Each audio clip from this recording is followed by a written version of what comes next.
Hi everyone, ये है हमारा लेक्चर थर्ड सुसाइड का। इसके पहले हम सुसाइड के लिए दो लेक्चर कवर कर चुके हैं ऑलरेडी। ये थर्ड लेक्चर है सुसाइड का।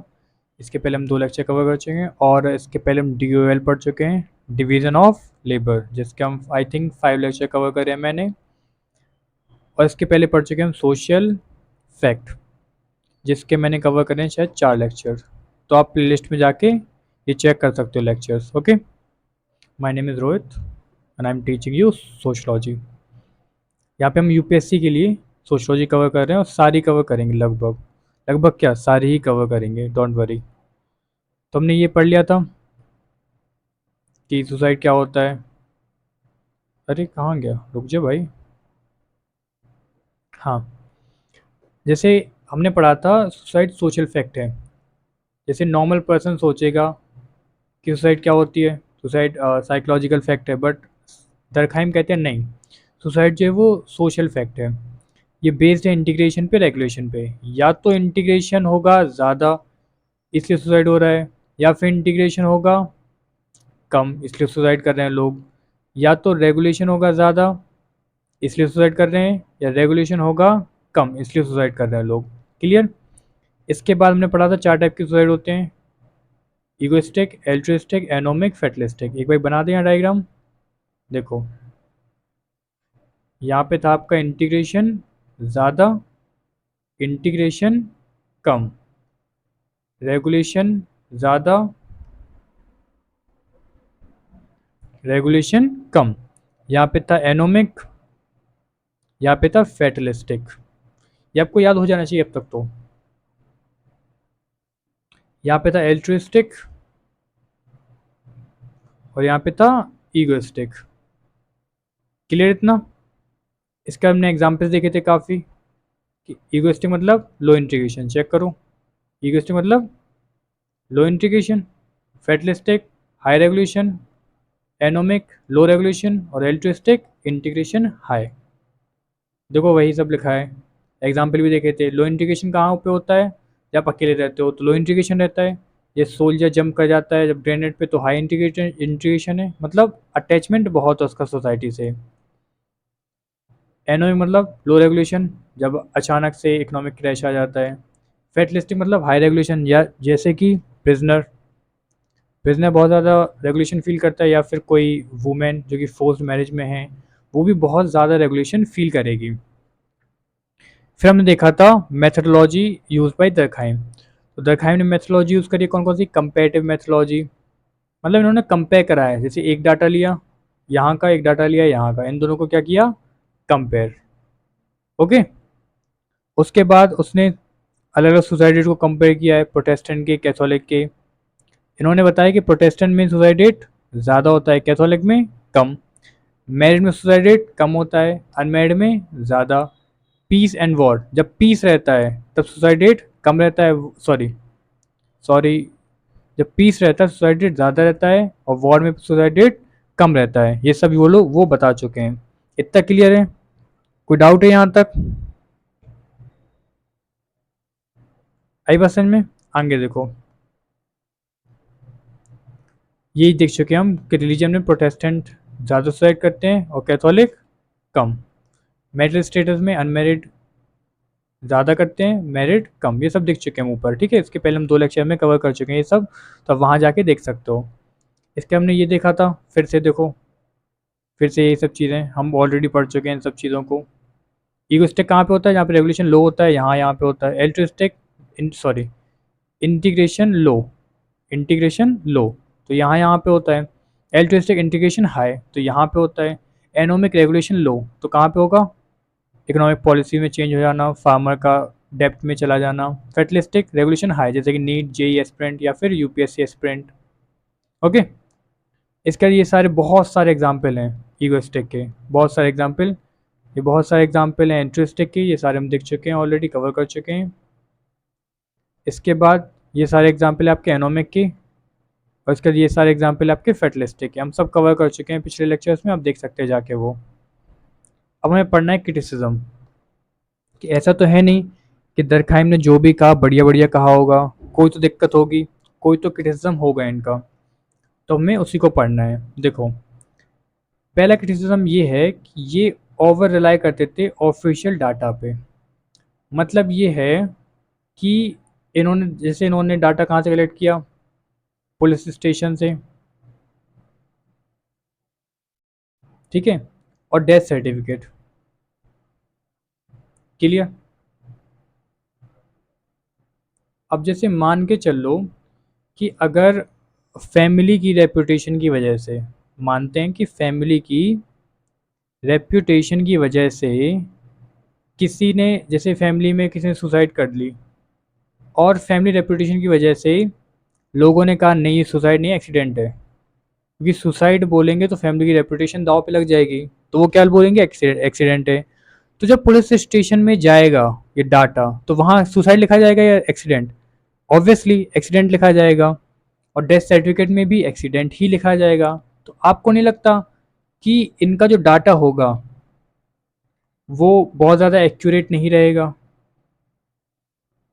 ऐसी है ना, देखो, देखा है accepted suicide data bye death certificate और पुलिस रिपोर्ट, ठीक है।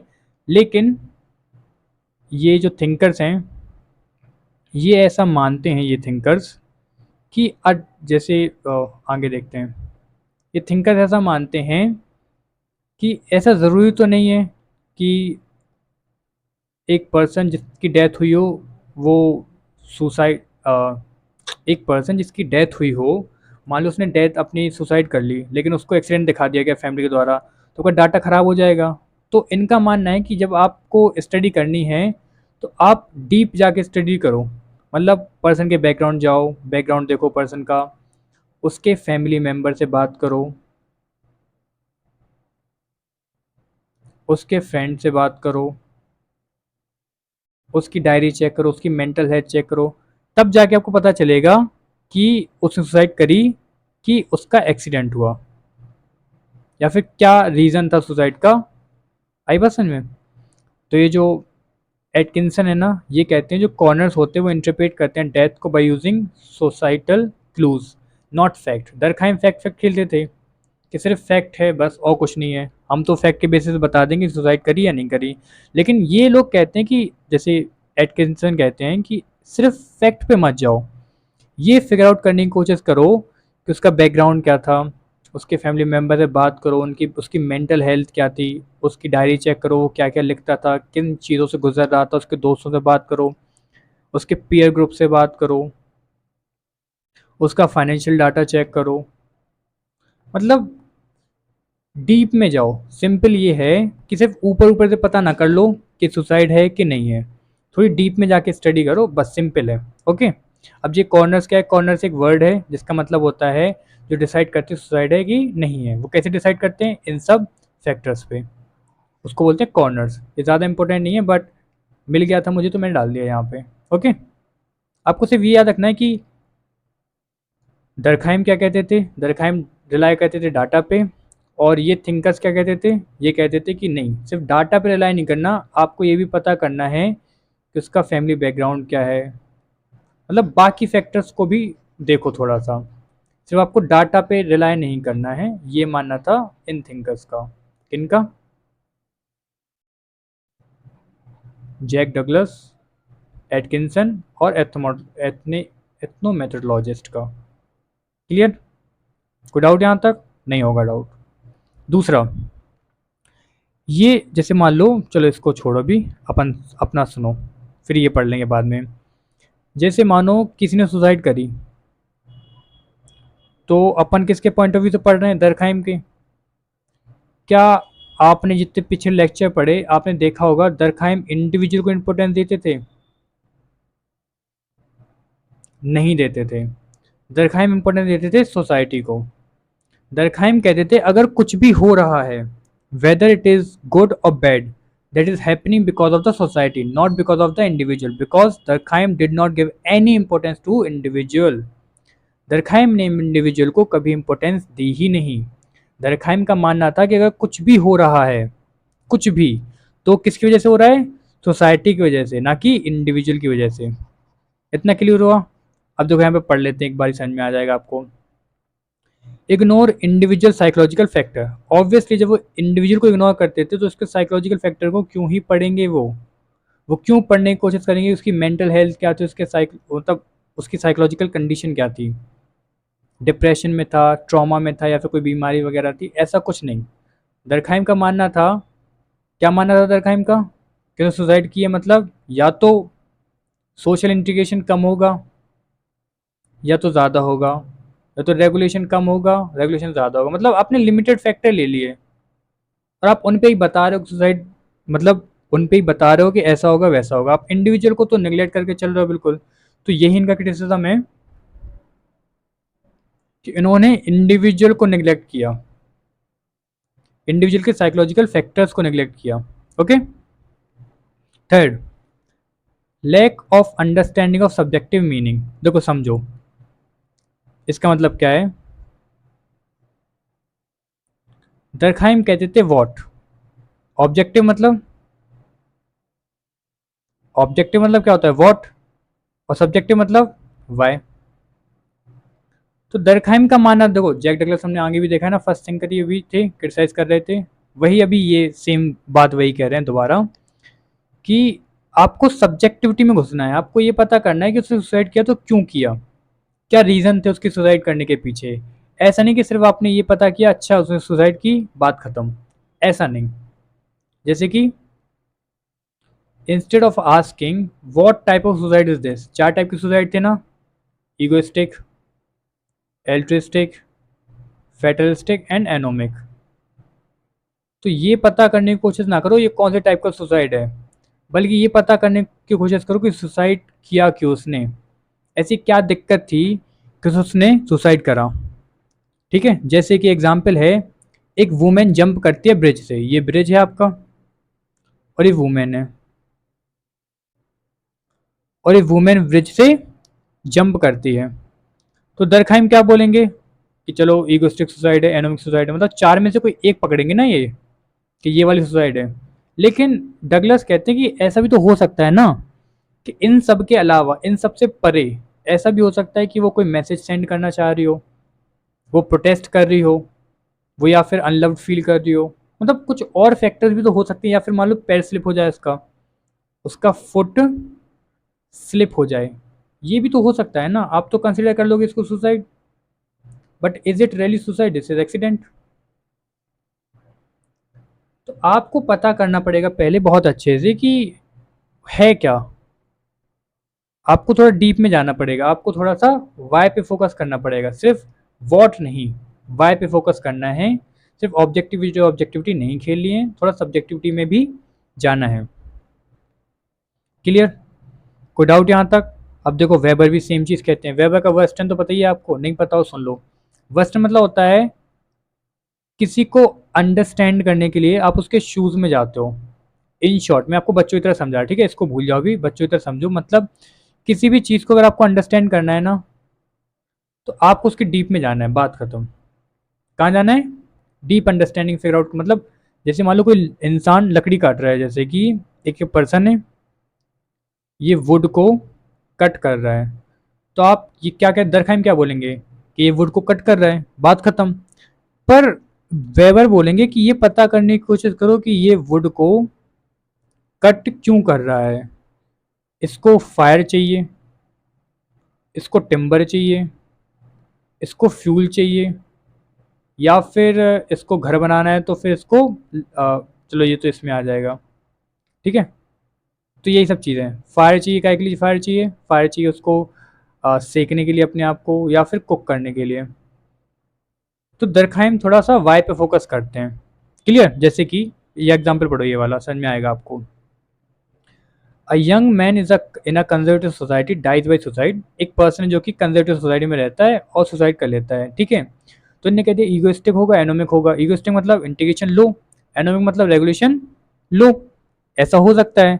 लेकिन दरखाइम कहते हैं उसकी पर्सनल डायरी के पास जाओ, क्या पता वो होमोसेक्सुअल पर्सन हो, है ना, सोसाइटी की एक्सपेक्टेशन बहुत ज़्यादा है उससे, वो उसको फुलफिल नहीं कर पा रहा, उसे रिजेक्शन का फियर है, कि जैसे कोई मान लो होमोसेक्सुअल है तो उसे डर तो लगेगा कि सोसाइटी क्या करेगी, वो इंटरनेट पे सर्च करता रहता है कि रिलीजियस गिल्ट तो नहीं है, मतलब मैं होमोसेक्सुअल हूँ, जैसे कि मान लो आप हेटरोसेक्सुअल हो, तो अब काम क्या है, आप जैसे ये लड़का है और ये लड़की है, तो आप अट्रैक्ट होते हो लड़की के लिए, लड़की होती है लड़के के लिए, तो कोई दिक्कत नहीं है, सब लोग ऐसा होते हैं, तो कोई टेंशन वाली बात नहीं है।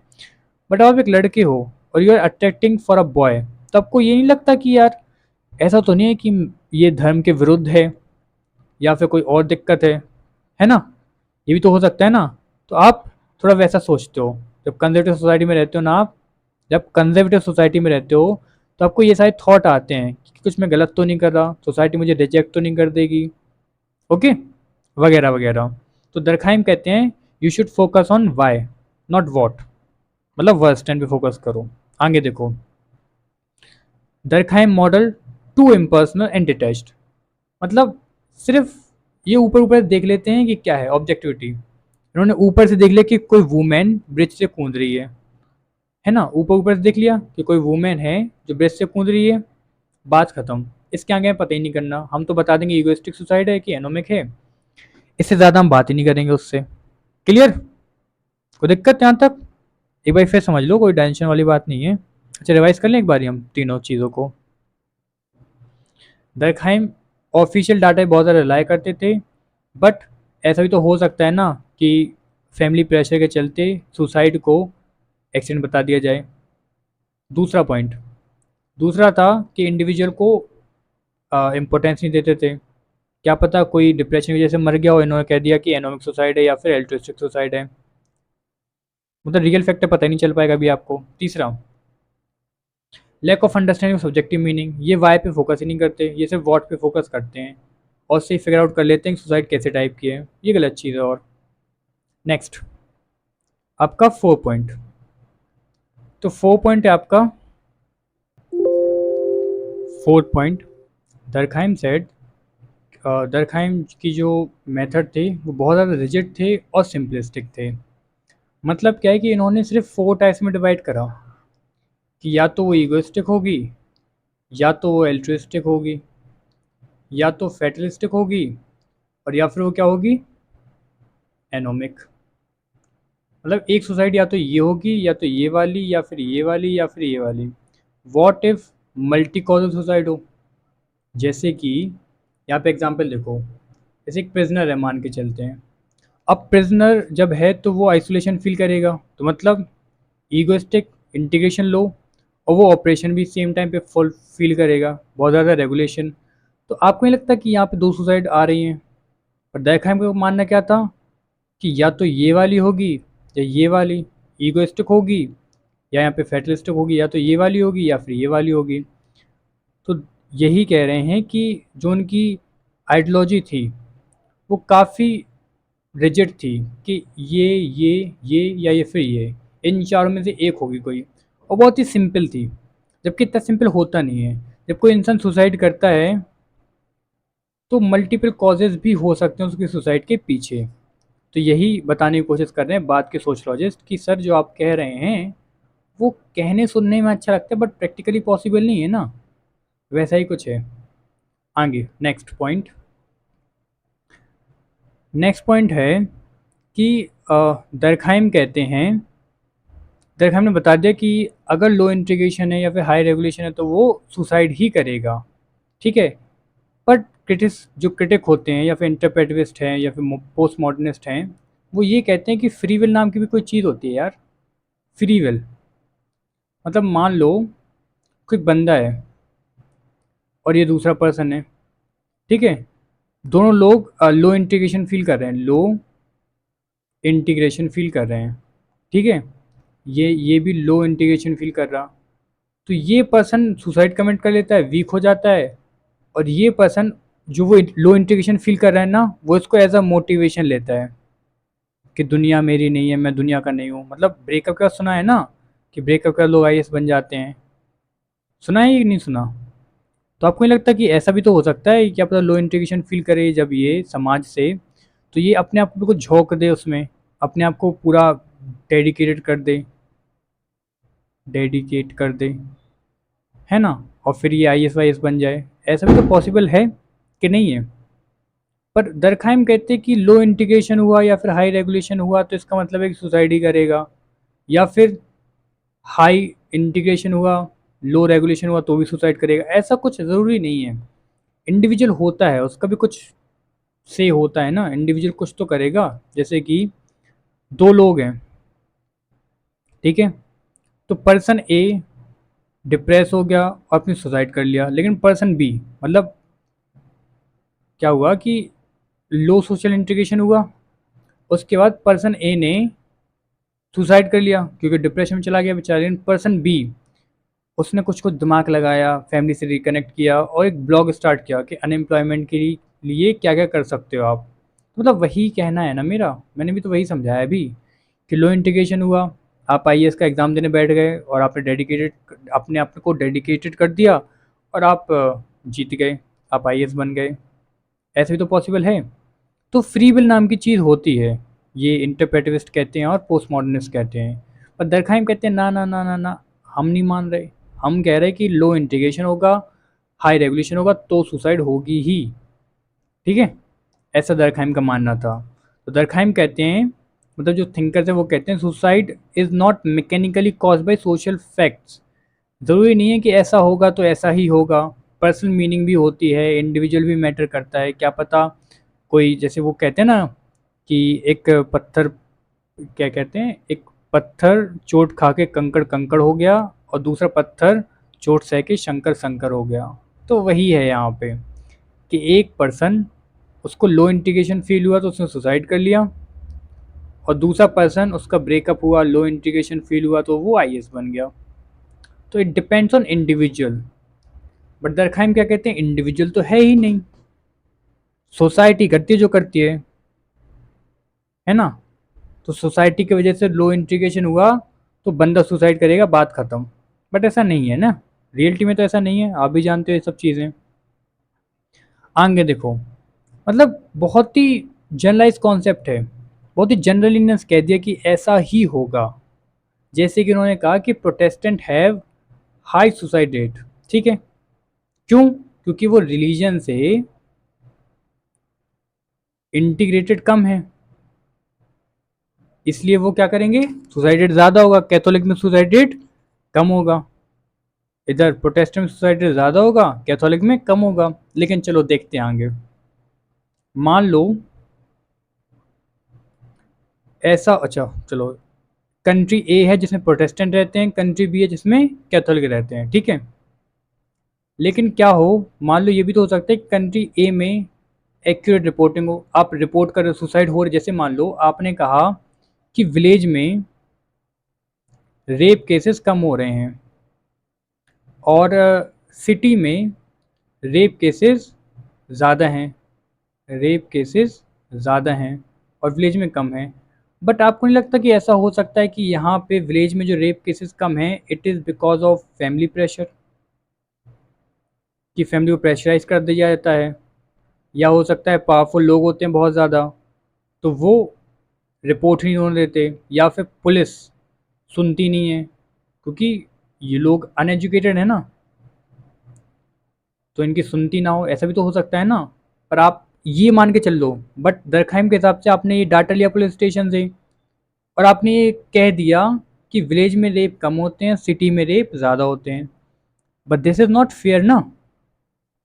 आपने ये तो चेक ही नहीं किया कि यहाँ पे अंडर रिपोर्टिंग हो रही है, फैमिली प्रेशर है, पावरफुल लोग हैं, पुलिस कोऑपरेट नहीं कर रही, लोग अनएजुकेटेड हैं तो वो रिपोर्ट नहीं लिखवा पा रहे।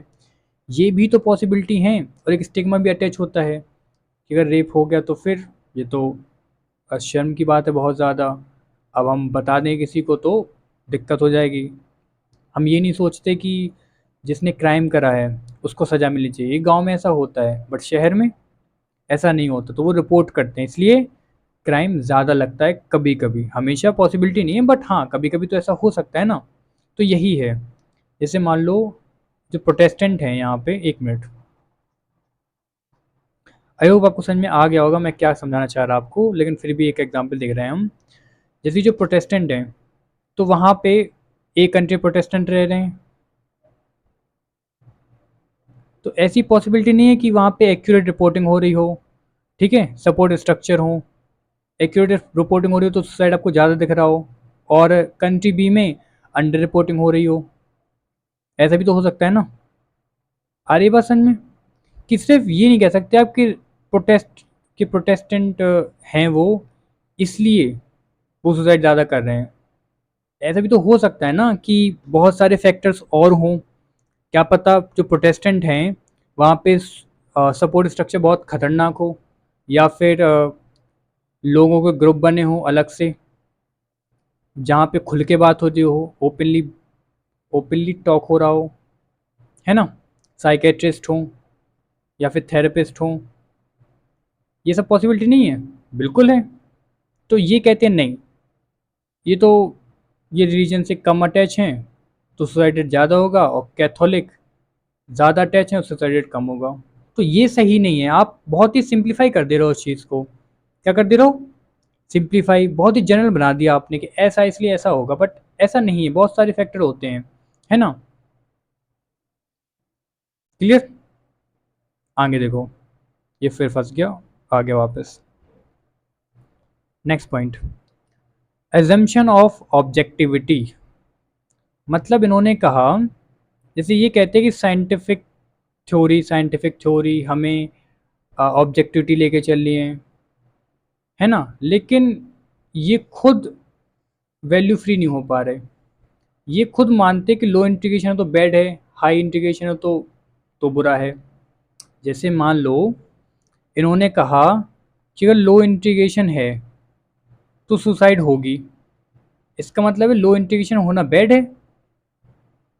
यही तो मानना है ना। ऐसा तो हो नहीं हो सकता कि लो इंटीग्रेशन है तो क्या पता कोई अकेला कमरे में रह के आईएएस बन जाए, कोई साइंटिस्ट बन जाए, कोई अकेला कमरे में रह के सिंगर बन जाए। क्या ये पॉसिबिलिटी नहीं है?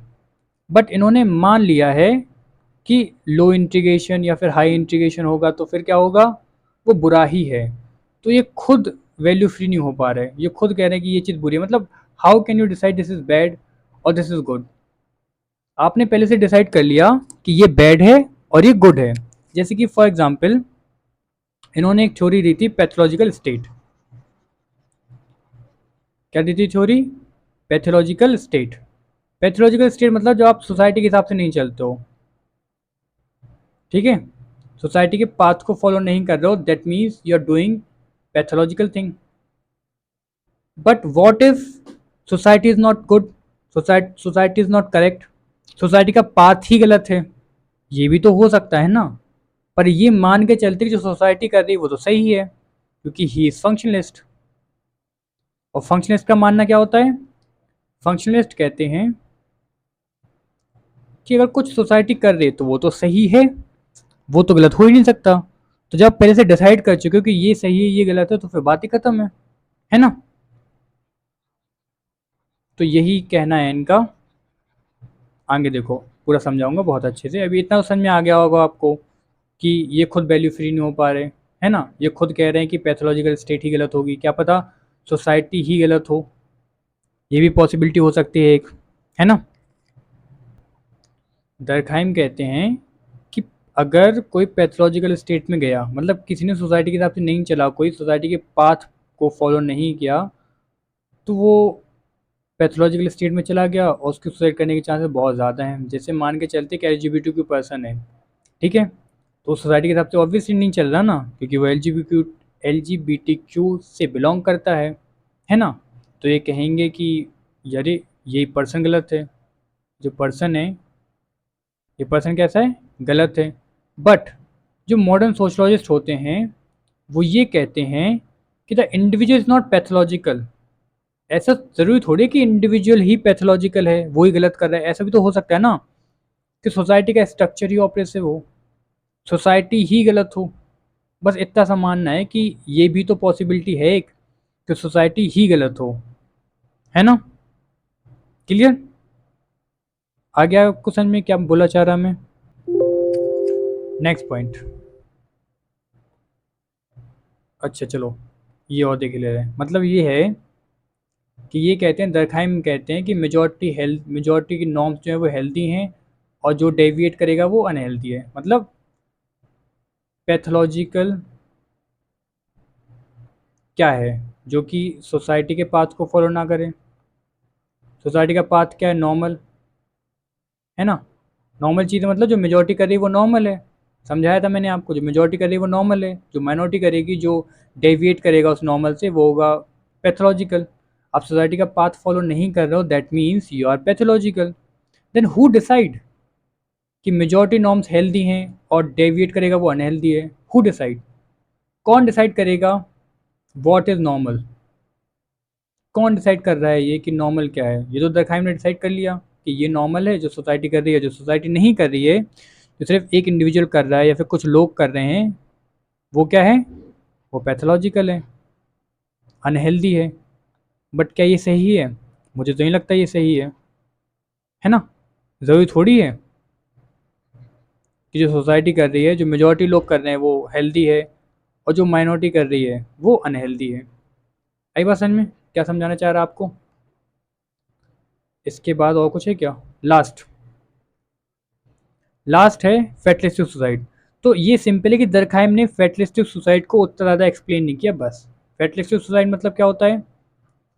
जहाँ पे रेगुलेशन बहुत ज़्यादा हाई होती है, तो उन्होंने इसको बहुत ज़्यादा एक्सप्लेन नहीं किया, बहुत ज़्यादा एक्सप्लोर नहीं किया, बस ये इनका एक क्रिटिसिज्म है और कुछ नहीं है। तो एक बार रिवाइज कर लें हम सबको, कोई डिफ़िकल्ट नहीं है, बहुत सिंपल है।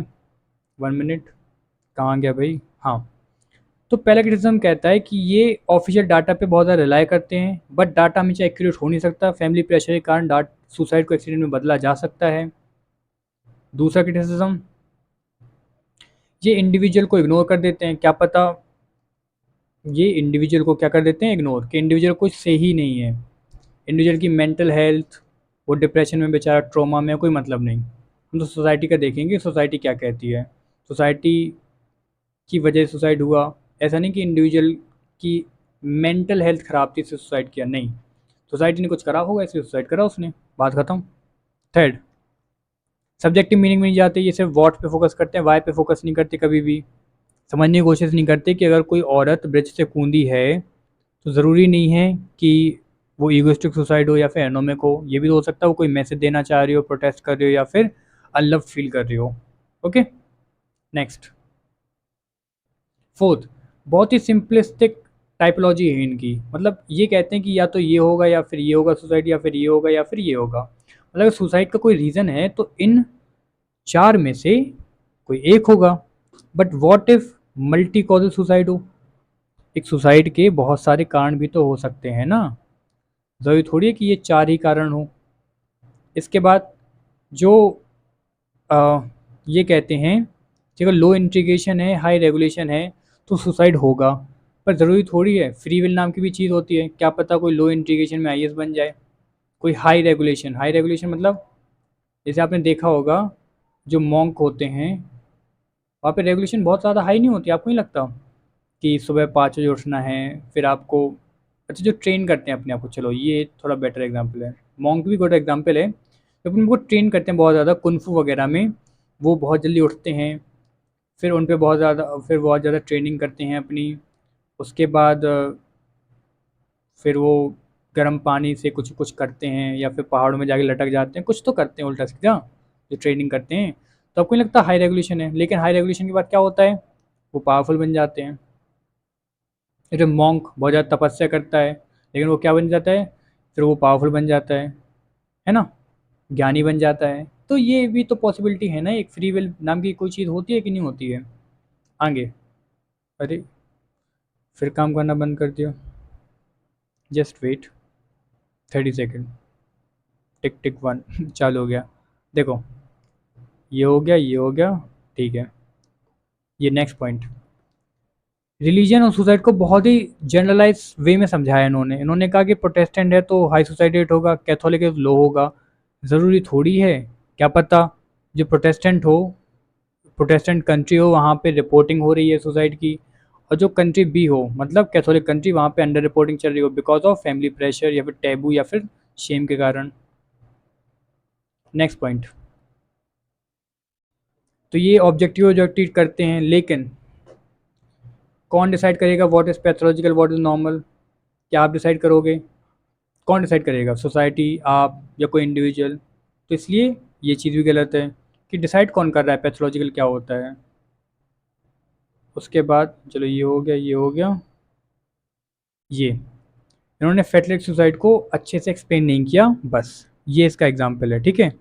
लास्ट स्लाइड, हमें इन सबको जो पढ़ा है हमने उसको समराइज़ कर लें एक बारी, तो इन सबको समझ में आ जाएगा। ओके, तो देखेंगे इसको हम क्या कहते हैं इसको, टेबल। तो ऐसा हो सकता है कि मान लो जो पर्सन है वो साइकोलॉजिकली अनफिट हो, मेंटली इल पर्सन हो, है ना, तो इसलिए उसने सुसाइड कर ली, डिप्रेशन ट्रॉमा के कारण। दूसरा पॉइंट, सब्जेक्टिव मीनिंग, मतलब आप सिर्फ ये कहते हो कि वॉट, बट आप कोई वाइफ पे फोकस ही नहीं करते, है ना, तो ये भी फोकस करना है आपको, ये आपका क्रिटिसिज्म है। तीसरा, आपकी टाइपोलॉजी बहुत ज़्यादा रिजिड है, मतलब आपने कहा चार में से कोई एक ही होगा, चार में से कोई एक ही सुसाइड होगी। ये भी तो हो सकता है कि वो पर्सन जैसे मान लो जेल में है तो इंटीग्रेशन भी कम फील कर रहा है और रेगुलेशन बहुत ज़्यादा फील कर रहा है, ये भी तो हो सकता है ना। टू डिटर्मिनिस्टिक, मतलब ये कहते हैं कि अगर कोई पर्सन लोनली है तो सुसाइड करेगा, ज़रूरी थोड़ी है, क्या पता वो आईएएस बन जाए, क्या पता वो और कुछ बन जाए, या फिर साधु बन जाए, बहुत महान साधु बन जाए, ऐसा भी तो हो सकता है। इन्होंने रिलीजन को बहुत सिंप्लीफाइड कर दिया, इन्होंने कहा कैथोलिक है तो सुसाइड रेट कम होगा, है ना। लेकिन ऐसा भी तो हो सकता है कि कैथोलिक अपने सुसाइड रेट को छुपा रहे हो, फैमिली प्रेशर के कारण, ट्रॉमा के कारण, या टेबू के कारण। इन्होंने एज्यूम कर लिया कि यही सही है, मतलब नॉर्मल सही है, पैथोलॉजिकल गलत है। बट व्हाट इफ नॉर्मल ही गलत है? नॉर्मल मतलब जो मेजॉरिटी सोसाइटी करती है, मेजॉरिटी सोसाइटी फॉलो करती है, वो होता है नॉर्मल। बट क्या पता नॉर्मल ही गलत हो, ऐसा भी तो हो सकता है ना कि पैथोलॉजिकल इंसान सही हो, नॉर्मल ही गलत हो, मेजॉरिटी ही गलत हो, सोसाइटी ही गलत हो, ये भी तो पॉसिबल है। आगे फेटलिस्टिक कॉन्सेप्ट को उन्होंने ज़्यादा डेवलप नहीं करा, बस ये इनके क्रिटिसिज्म थे। और बाकी आपको इसके बाद बुक पढ़नी है या नहीं? बिल्कुल, आपको बुक बिल्कुल पढ़नी है, आप बुक छोड़ के कभी नहीं जा सकते, बुक तो पढ़नी ही है आपको।